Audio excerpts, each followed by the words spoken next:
Do you ever get anxiety about talking about anxiety? I didn't grow up in the church. In fact, there was only one circumstance in which my family attended church. My grandmother drug us there. I never attended Sunday school or vacation Bible school. In fact, I didn't really know anything about the Bible except that it was really hard to read.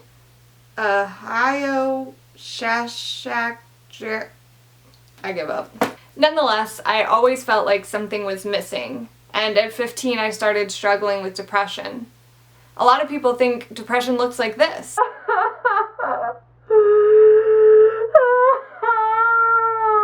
But for me, it looked like this. Then I started having panic attacks. My first panic attack is ingrained in my memory forever. I remember I was in chorus and our teacher came in and angrily said that everyone was going to have to sing their parts individually for a test grade. My heart hit the floor. I was the only person in that room who couldn't read music. And I was pretty sure this was going to be the first test in my 12 years of education that I was going to fail. I'm pretty sure my thoughts were something like this. I'm going to fail. There's going to be more tests. I'm going to fail all of them. I'm not going to graduate. So there I was, sobbing uncontrollably and hyperventilating, while my friends stood around me convinced I was having a mental breakdown. A few minutes later, my course teacher saw me freaking out and somehow managed to figure out that I was having a panic attack. She told me she used to have them all the time. What? I'm not dying? After I graduated and went to college, my panic attacks just became more frequent and my anxiety reached a whole new level. In fact, the very idea of talking to someone I didn't know made me choke down bile. I remember sitting next to a girl in class and wanting to tell her I liked her sunglasses. I just sat there staring at her, having a mental dialogue with myself. Tell her you like her sunglasses. No, I can't do that. Just tell her. No, but I like your sunglasses.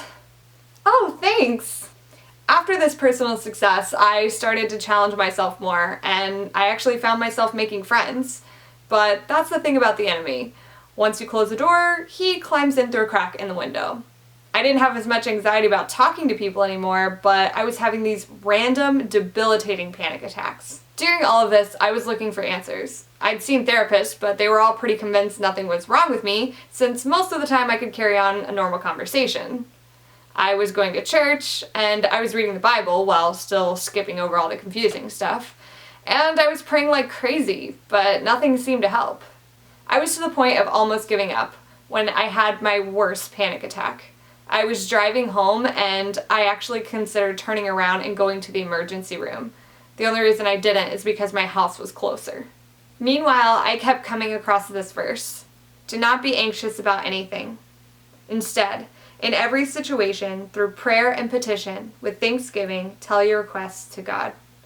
God was telling me to cast all my burdens on Him. And I was trying, or at least I thought I was. I kept asking God to take my anxiety, but I didn't actually have the faith that He could do it.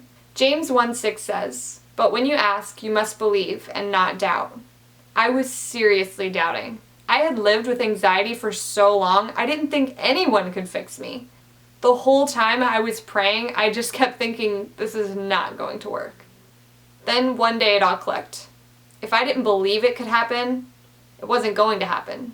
I just sat in my car and prayed to God again for Him to take my anxiety. I don't know if I was trying to convince God or myself, but I just kept saying, God, take my anxiety.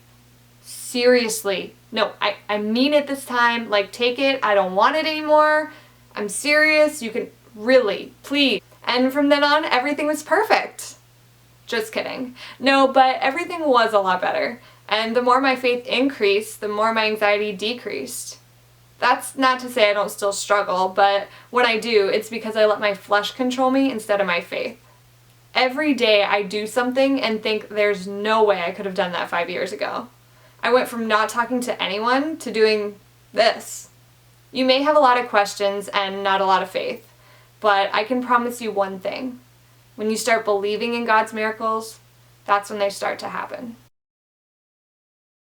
Hey guys, thanks for watching, and thank you to all of you who have already subscribed. If you haven't already, please subscribe so that I can continue to make awesome videos for you guys. And don't forget to check back each week for new videos. See you guys next time.